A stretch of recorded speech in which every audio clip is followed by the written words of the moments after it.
रोज एक नई कहानी देखने के लिए चैनल को सब्सक्राइब करें और बेल आइकन दबाना ना भूलें। काजल की अभी कुछ ही दिनों पहले शादी हुई थी। वो अपने ससुराल में अपने पति इंदर, सास करुणा और ननद नंदिनी के साथ रहती थी। वो अपने ससुराल की सभी जिम्मेदारियों को बहुत अच्छे से संभालती थी। ऐसे ही एक दिन नंदिनी अपने कॉलेज से आती है और अपनी माँ का हाथ पकड़ कर कहती है, माँ, कल से 10 दिन के लिए ना मेरे कॉलेज बंद हो गए हैं। क्यों, ऐसा क्या है? अरे माँ, आपको याद नहीं? अरे तू कुछ बताएगी तभी तो याद होगा। अरे माँ, रक्षाबंधन आने वाला है। अरे हाँ, मुझे तो ध्यान ही नहीं था। माँ, इस रक्षाबंधन पर और भी ज्यादा मजा आएगा क्योंकि इस बार भाभी भी होंगी हमारे साथ और मुझे 2-2 गिफ्ट मिलेंगे। हाँ हाँ ठीक है, अब जा आराम कर ले। नंदिनी ये बोलकर अपने कमरे में चली जाती है और अपने मन में सोचती है, अरे वाह, रक्षाबंधन आ रहा है। मैं भी अपने भाई को राखी बांधने जाऊंगी। शादी के बाद ये मेरी पहली राखी होगी। कितना मजा आएगा। मैं इंदर जी से पहले ही जाने के लिए पूछ लूंगी। अब शाम को इंदर ऑफिस से घर आता है और जब वो दोनों खाना खाकर अपने कमरे में सोने के लिए जाते हैं तो काजल इंदर से कहती है, सुनिए जी, रक्षाबंधन आ रहा है। हाँ तो क्या हुआ, वो तो हर साल आता है। मुझे अपने मायके जाना है। तुम हमेशा मायके जाने के लिए ही बोलती रहती हो। जितना ध्यान तुम अपनी मायके पर देती हो, कभी मुझ पर दिया है क्या? देखिए जी, मैं मजाक नहीं कर रही हूँ। ये मेरा पहला रक्षाबंधन है और मुझे भी अपने भाई को राखी बांधनी है। अगर तुम्हें जाना है तो माँ से पूछ के जाओ, मैं इसमें कुछ नहीं कह सकता। अब काजल और इंदर सो जाते हैं। अगले दिन करुणा हॉल में बैठी टीवी देख रही थी। तभी वहाँ काजल आती है और अपनी सास से कहती है, माँ जी वो। हाँ कहो बहू, क्या हुआ? कुछ चाहिए क्या तुम्हें? नहीं माँ जी, वो क्या कर रही है? जो बोलना है बोलो। माँ जी, मैं कह रही थी कि रक्षाबंधन आ रहा है तो ये मेरी शादी के बाद का पहला रक्षाबंधन है, इसलिए मुझे भी अपने मायके जाना है अपने भाई को राखी बांधने। नहीं बहू, इस बार तो तुम बिल्कुल मायके नहीं जाओगी। क्यों माँ जी?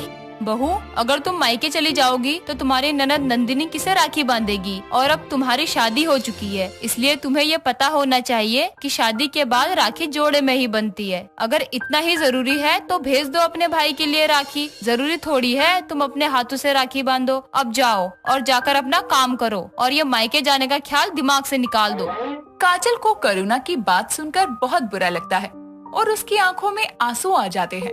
फिर वो अपने कमरे में चली जाती है और वो अपने पुराने दिनों को याद करने लगती है जिसमें वो अपने भाई को राखी बांध रही थी।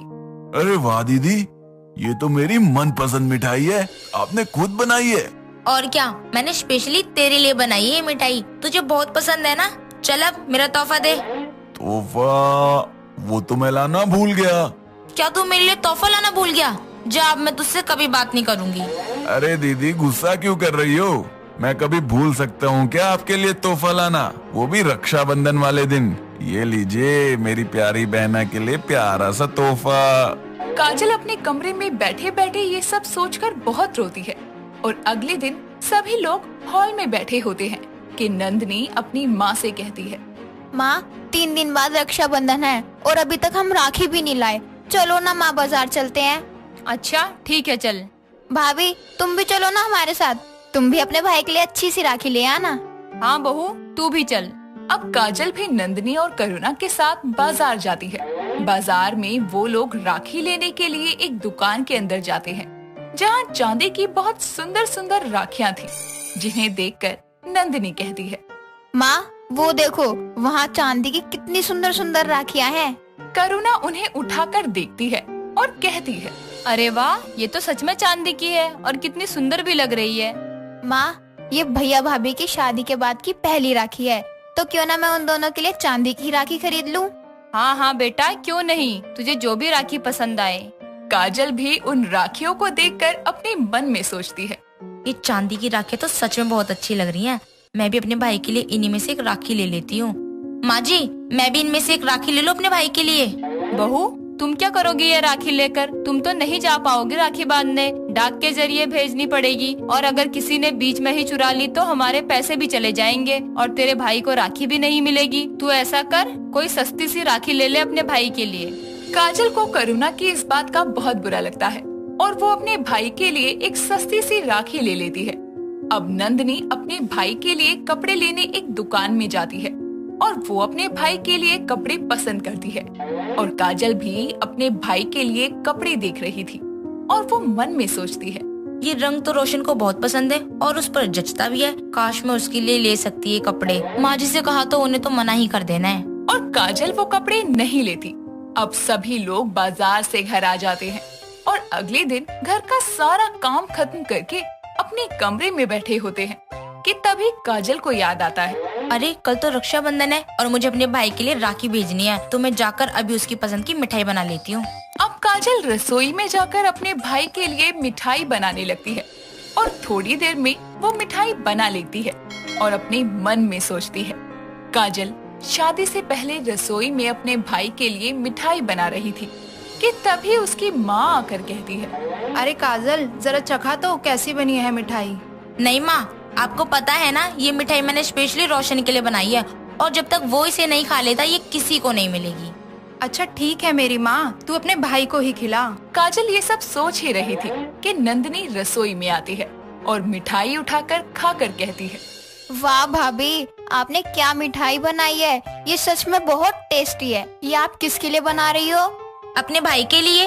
भाभी आप मेरे लिए भी 2-4 किलो बना ही दो, ये सच में बहुत टेस्टी है। अब नंदिनी मिठाई खाकर वहाँ से चली जाती है।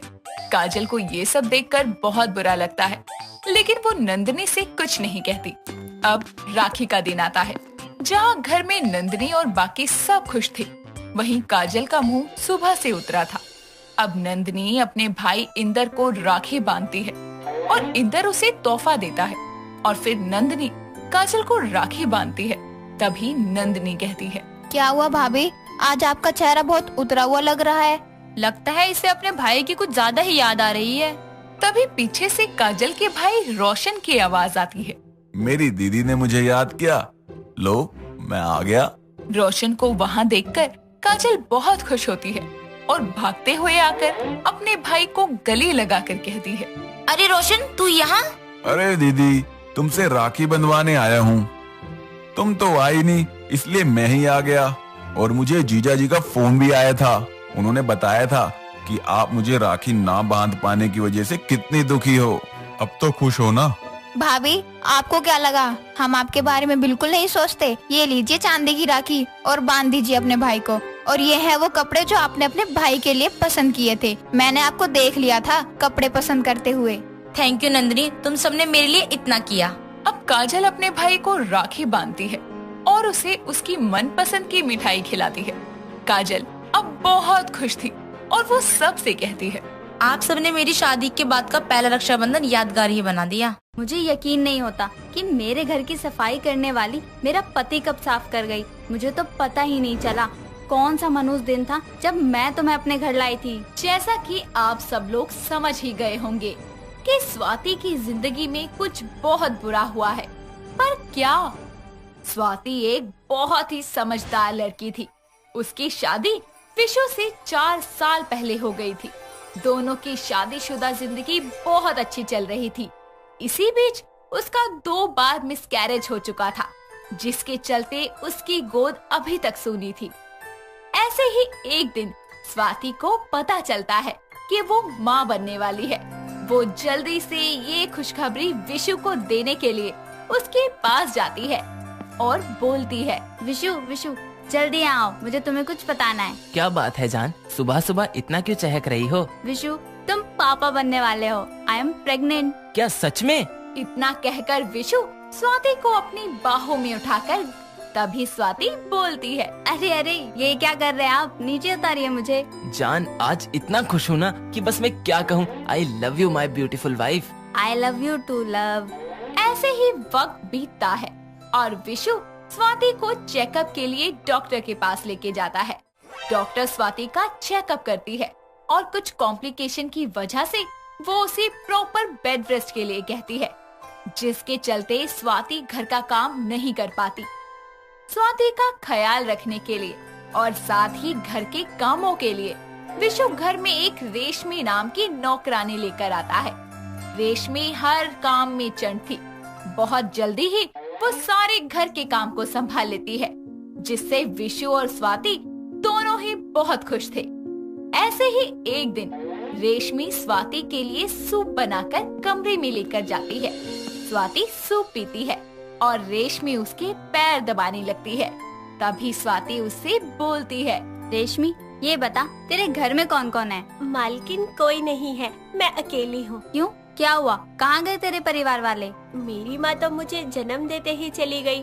माँ के गम में पापा भी चले गए। उसके बाद बस गरीबी ही मेरे माँ बाप बनकर रह गई और आज मैं यहाँ पर हूँ। अरे तू अकेली नहीं है, मैं हूँ ना तेरे साथ। तू मेरा परिवार है और हाँ, अब से तू यही रहना इसी घर में। और सुन, वहाँ टेबल पर कुछ साड़ियाँ रखी हैं तेरे लिए, वही पहन ले जाकर। रेशमी टेबल पर से साड़ियाँ उठा लेती है और अपने कामों में लग जाती है।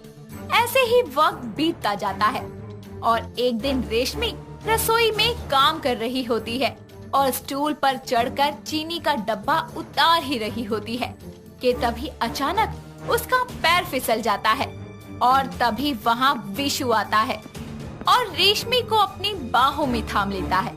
दोनों एक दूजे की आंखों में देखने लगते हैं और तभी रेशमी बोलती है, साहब शुक्रिया मुझे बचाने के लिए। तुम ठीक हो ना? जी जी मैं ठीक हूँ, आप मुझे छोड़िए। सॉरी। साहब कुछ चाहिए था आपको जो आप यहाँ आए? नहीं, कुछ नहीं चाहिए। इतना कहकर विशु वहाँ से चला जाता है और उसकी आंखों में रेशमी का भोला भाला चेहरा और उसकी सहमी हुई आंखें पनाह ले लेती है। वो जितनी बार भी आंखें बंद करता, उसे बस रेशमी ही नजर आती। ऐसे ही एक सुबह रेशमी नहा धोकर रसोई में काम कर रही थी और उसके गीले बालों से पानी टपक रहा होता है।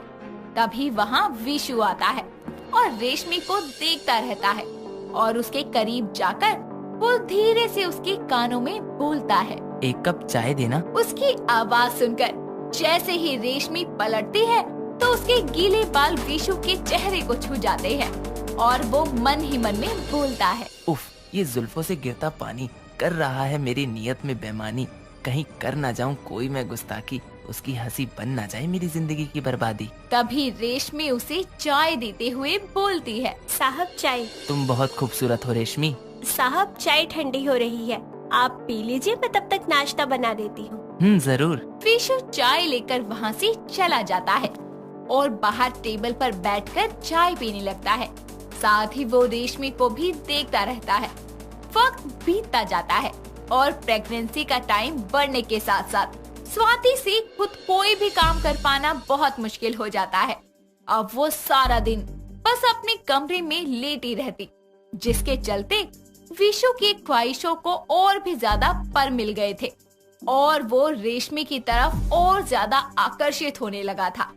ऐसे ही एक रात जब रेशमी सारा काम खत्म करके रसोई के नीचे बिस्तर लगाकर सो रही होती है, तभी विशु उसके पास जाता है और धीरे से उसके गालों को छू कर बोलता है, नहीं, ये गलत हो रहा है। इतनी हसीन दिलरुबा मेरे घर की नौकरानी तो कभी नहीं हो सकती, ये तो मेरी रानी बनकर रहेगी। तभी रेशमी की आंखें खुल जाती है और वो एकदम से घबरा जाती है। इससे पहले कि वो कुछ बोलती, विशु उसके होठों पर उंगली रख देता है और बोलता है, रेशमी प्लीज चिल्लाना मत, नहीं तो स्वाति उठ जाएगी। साहब आप यहाँ इस वक्त ये सब? रेशमी मैं तुमसे कुछ कहने आया हूँ। आपको कुछ चाहिए था, कहिए। चाहिए तो बहुत कुछ, पर उससे पहले कुछ बताना है। जी कहिए, क्या कहना चाहते हैं? यही कि मैं तुमसे बहुत प्यार करता हूँ। भले ही तुम इस घर में नौकरानी बनकर आई थी, पर कब तुम मेरे दिल की रानी बन गई मुझे पता ही नहीं चला। साहब ये आप क्या कर रहे हो, ये गलत है। कुछ गलत नहीं है, मैं तुम्हें हर खुशी दे सकता हूँ, बस मेरी हो जाओ, खो जाओ इस रात में। आज मैं तुम्हें इतना प्यार दूंगा कि तुम बाकी सब भूल जाओगी। नहीं साहब, ये गलत है, आप गलत कर रहे हैं। कुछ गलत नहीं है, सब सही है। तुम, मैं, हमारा प्यार, अपना लो मुझे और मेरे प्यार को रेशमी। अब विशु अपना ज्यादातर वक्त रेशमी के साथ ही बिताता। ऐसे ही स्वाति की डिलीवरी का समय आता है और वो एक बहुत ही प्यारी सी बेटी को जन्म देती है। अब रेशमी स्वाति दोनों मिलकर स्वाति की बेटी गुन्नू का ध्यान रखते। ऐसे ही एक दिन गुन्नू को भूख लगती है और वो भूख से रो रही होती है। तभी स्वाति रेशमी को आवाज लगाते हुए बोलती है, रेशमी, ओ रेशमी, कहाँ है तू? जल्दी से गुन्नू की दूध की बोतल लिया, कब से रो रही है वो। स्वाति के बार बार बुलाने पर भी रेशमी नहीं आती और थक हार कर वो खुद से दूध को गर्म करके लाती है और गुन्नू को पिला देती है, जिसके बाद गुन्नू सो जाती है। और उसके बाद स्वाति रेशमी को पूरे घर में तलाशने लगती है। तभी उसकी नजर स्टोर रूम के दरवाजे पर जाती है, जो कि खुला हुआ था और वहाँ की लाइट्स भी ऑन थी। जैसे ही स्वाति अंदर झांक कर देखती है तो उसके होश उड़ जाते हैं। वो देखती है कि रेशमी और विशु एक दूसरे की बाहों में बाहें डालकर प्यार जता रहे हैं। ये नजारा देखकर स्वाति की आंखों से आंसू झलक जाते हैं और उसका विश्वास पल भर में टूटकर बिखर जाता है। वो स्टोर रूम के अंदर जाती है और रेशमी को एक चांटा लगाती है और गुस्से में बोलती है, मुझे यकीन नहीं होता, मेरे घर की सफाई करने वाली मेरा पति कब साफ कर गई, मुझे पता ही नहीं चला। अरे कौन सा मनहूस दिन था वो जब मैं तुम्हें अपने घर में लाई थी। स्वाति क्या कर रही हो तुम? तुम्हारी हिम्मत कैसे हुई इस पर हाथ उठाने की? इस 2 टके की नौकरानी के लिए तुमने मुझसे बेवफाई की। अरे क्या कमी थी मेरे प्यार में, बोलो। शर्म नहीं आई एक बार भी इतना बड़ा गुल खिलाते हुए? अरे मेरे नहीं, कम से कम इस नन्ही सी जान के बारे में सोच लेते जो अभी अभी इस दुनिया में आई है। तुझे तो मैंने इस घर का हिस्सा माना, पर तूने तो रिश्तों के मतलब ही बदल दिए मेरे लिए। दीदी मुझे माफ कर दीजिए, मैं बहक गई थी। मैं ये सब नहीं करना चाहती थी, पर हमेशा से अकेली रही थी ना, और जब मुझे किसी का प्यार मिला तो मैं खुद को रोक नहीं पाई और ये भूल कर बैठी, और मुझे पता ही नहीं चला कि मैं जाने अनजाने किसी का घर उजाड़ रही हूँ। मुझे माफ कर दीजिए दीदी, मैं आप लोगों की जिंदगी से हमेशा के लिए जा रही हूँ। इतना कहकर रेशमी वहाँ से हमेशा के लिए चली जाती है और अपने साथ हुए इस धोखे के बाद स्वाति कभी भी विशु को माफ नहीं कर पाती और तलाक लेकर हमेशा के लिए विशु से अलग हो जाती है। तो वही विशु भी अपनी सारी जिंदगी पछतावे में गुजार देता है। किसी एक शहर में आरोही नाम की लड़की अपने परिवार के साथ रहती थी, जो बेहद ही खूबसूरत थी।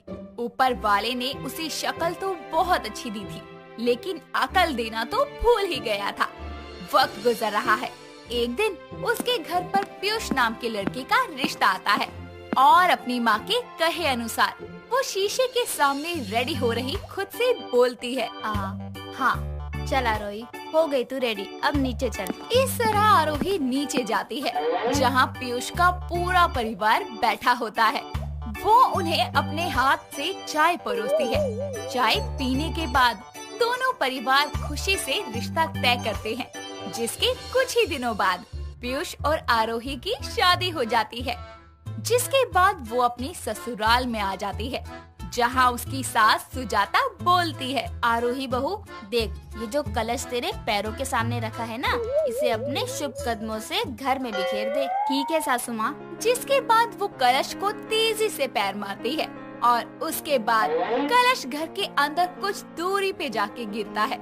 ये देखकर सुजाता बोलती है, अरे वाह, बहुत खूब मेरी प्यारी बहू, क्या शॉट मारा है। फुटबॉल की शौकीन है क्या, या फिर तुझे ऐसा लग रहा है कि तू फुटबॉल के ग्राउंड में है? नहीं तो माँ जी, लेकिन आप अभी ये क्यों पूछ रही हैं? क्योंकि अभी तूने कलश को इतने जोर से पैर मारने की जो तकल्लुफ की है ना, उससे मेरा घर ही नहीं बल्कि इस घर की छत में भी कलश के चावल ऐसे जाकर उछले हैं जैसे कि फुटबॉल उछलती है। ओह थैंक यू माँ जी। हे भगवान, मैं तेरी तारीफ नहीं कर रही, समझी? अरे मूर्ख, अपने शरीर में लगे दोनों कानों को खोलकर अच्छे से सुन। इस आलते की थाली में पैर रखकर जल्दी से इस घर में अपने पैरों की छाप छोड़ दे। जी माँ जी, इस बार मैं अच्छे से करूँगी, पक्का। इतना बोलकर आरोही हड़बड़ी में बात को बिना समझे आलते की थाली से अपने पैरों की छाप पूरे घर में लगाती है। ये देखकर सुजाता एक बार फिर बोलती है, अरे अब क्या कर रही है तू? हाय राम। माँ जी, अभी आपने ही तो कहा था ना कि पूरे घर में निशान, मेरा मतलब अपने पैरों की छाप छोड़ने हैं। अरे बैल बुद्धि, तुझे सीधे सीधे निशान छोड़ने थे, ये गोल गोल चक्कर क्यों लगा रही है? क्योंकि माँ जी अभी आपने ही तो कहा था ऐसा करने को। हे ऊपर वाले, लगता है मेरी इस बहू की खोपड़ी में गोबर भरा हुआ है, सब कुछ उल्टा ही कर रही है। खैर छोड़, अब तू अंदर आ जा। इतना बोलकर वो अपने बेटे और बहू का स्वागत करती है और जिसके बाद वो अपने पति के साथ अपने कमरे में जाती है, जहाँ उसका पति उसे रोमांटिक अंदाज में देखकर बोलता है, तुम्हें पता है आरोही, जब से तुम्हें देखा है ना, इस दिल में तुम्हें पाने की आग लगी थी, जो आज तुम्हारे प्यार की बारिश से बुझेगी। अपने पति की उल्टी सीधी बातें जैसे आरोही के सर के ऊपर से होते हुए जा रही थी।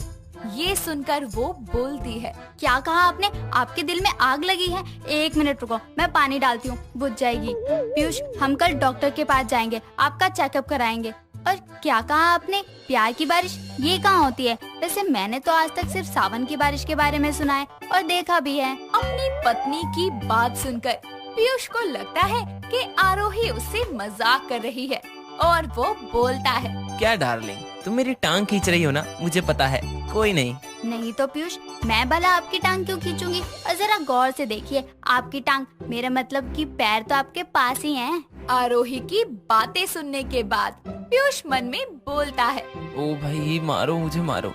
क्या ऊपर वाले एक ऐसा बेतुका मजाक किया है आपने मेरे साथ। किस तरह की वाइफ मिली है मुझे, जो अपनी सुहाग रात में जरा भी रोमांटिक नहीं, और तो और मेरे रोमांस के कीड़े का इसने बुरी तरह से कत्ल कर दिया। हाय रे मेरी मोटी किस्मत, इसे तो रोमांस का आर भी नहीं पता। पीयूष अपने मन में ये सब बोल ही रहा होता है कि तभी आरोही उसे बोलती है, अरे क्या हुआ पीयूष, कहाँ खो गए तुम? सोना नहीं है क्या? हे भगवान, अपनी सुहाग रात में भी इसे सोने की जल्दी है। अब ज्यादा मत सोच पीयूष, शुरू हो जा।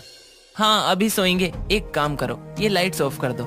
मैं ना आज तुम्हें एक लेसन पढ़ाने वाला हूँ। क्या? पर इतनी रात को पढ़ाई क्यों? और आपको पता है ना, मैं 12वीं पास हूँ। कोई बात नहीं, आज मैं तुम्हें फर्स्ट ईयर की क्लास दूंगा, फुल नाइट, ओके? इतना बोलकर पीयूष लाइट्स ऑफ कर देता है और अपनी बेअकल वाइफ के साथ शादी की पहली रात प्यार के चैप्टर पढ़ता है। इसी तरह कुछ वक्त बीतता है, जिसके बाद सुबह हो जाती है और कामिनी उसका डोर नॉक करते हुए बोलती है, आरोही, आरोही जल्दी से नहा धोकर नीचे आ जाओ, माँ जी बुला रही हैं। इस तरह अपनी जेठानी कामिनी के कहने पर वो जल्दी से नहा धोकर किचन में आती है, जहाँ सुजाता बोलती है, उठ गई मेरी बैल बुद्धि बहू। देख बहू, आज तेरी पहली रसोई है, तो जो कुछ भी तुझे कामिनी यानी कि तेरी जेठानी कहे तो वही बना लेना। जी बिल्कुल माँ जी। इतना बोलकर सुजाता वहाँ से चली जाती है और कामिनी बोलती है, आरोही, आज तू छोले चावल बना ले और मीठे में खीर बना ले, मैं तेरी थोड़ी मदद कर देती हूँ। इस तरह दोनों देवरानी जेठानी मिलकर किचन में एक साथ काम करने लगती है और जिसकी थोड़ी ही देर बाद आरोही बनाया हुआ खाना लेकर अपनी सास को टेबल पर परोसती है और खाना खाने के बाद वो तारीफ करते हुए बोलती है, अरे वाह, ये खाना खाकर तो लग ही नहीं रहा कि ये मेरी बैल बुद्धि बहू ने बनाया है। अच्छा बना है जी। थैंक यू माँ जी, जेठानी जी ने ही सिखाया था। अपनी सास के मुंह से अपनी देवरानी की तारीफ सुनकर कामिनी को जलन होने लगती है और वक्त बीतता है। अगले ही दिन दोनों फिर से खाना बना रहे होते हैं और ऐसे ही सारा काम खत्म हो जाता है और जिसके बाद आरोही अपने कमरे में जाकर आराम करने लगती है और तभी अचानक सुजाता के चिल्लाने की आवाज आती है, लेकिन आरोही को आवाज नहीं आती। ये देखकर कामिनी उसके कमरे में आकर बोलती है, क्यों रे मूर्ख औरत, कब से सासू माँ तुझे गला फाड़कर आवाज लगा रही हैं? तुझे आवाज नहीं आ रही क्या उनकी? बिल्कुल भी।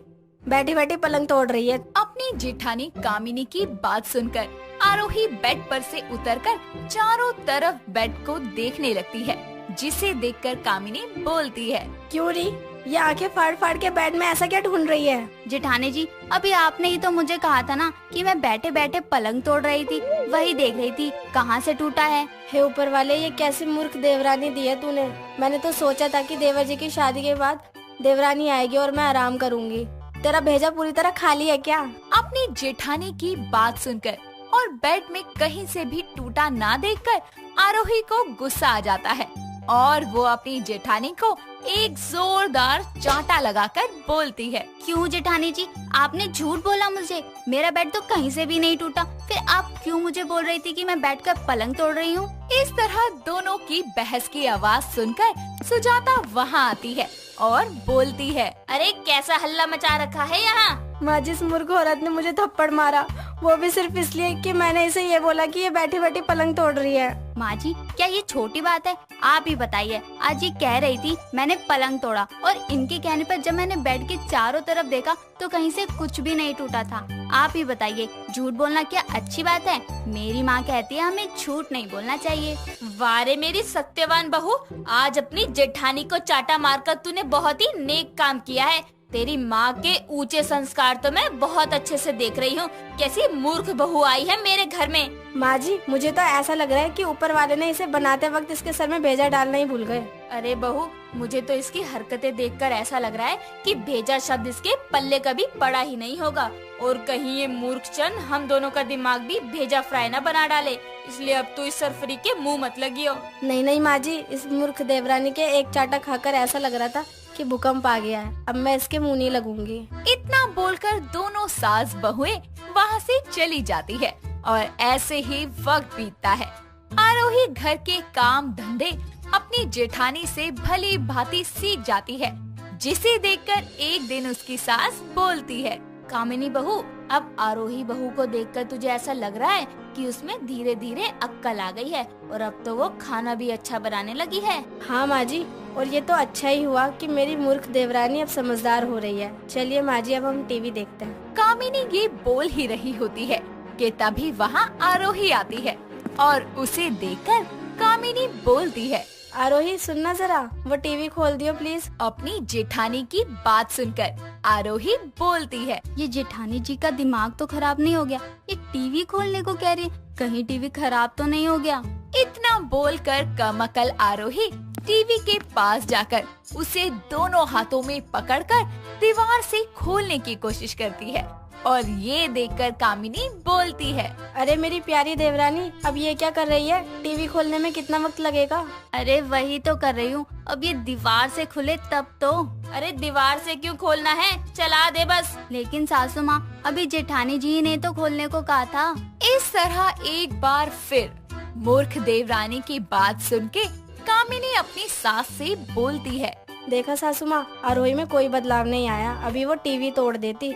शुक्र है कि हम यहीं थे, वरना आज तो भारी नुकसान हो जाता। हाँ बहू, तू सही कह रही है, ये मूर्ख हमेशा मूर्ख ही रहेगी। इसलिए अब हमें कोई भी बात शुद्ध हिंदी में इसे अच्छे से समझाकर बोलनी पड़ेगी, वरना इसकी ऐसी मूर्ख हरकतें हमें रास्ते पर लाकर रख देगी। हाँ सासू माँ, और अब हम कर भी क्या सकते हैं? आखिरकार अब है तो हमारे घर की इज्जत ही। आप चिंता मत करो, बहुत जल्दी मैं इस मूर्ख देवरानी को तेज बना दूंगी।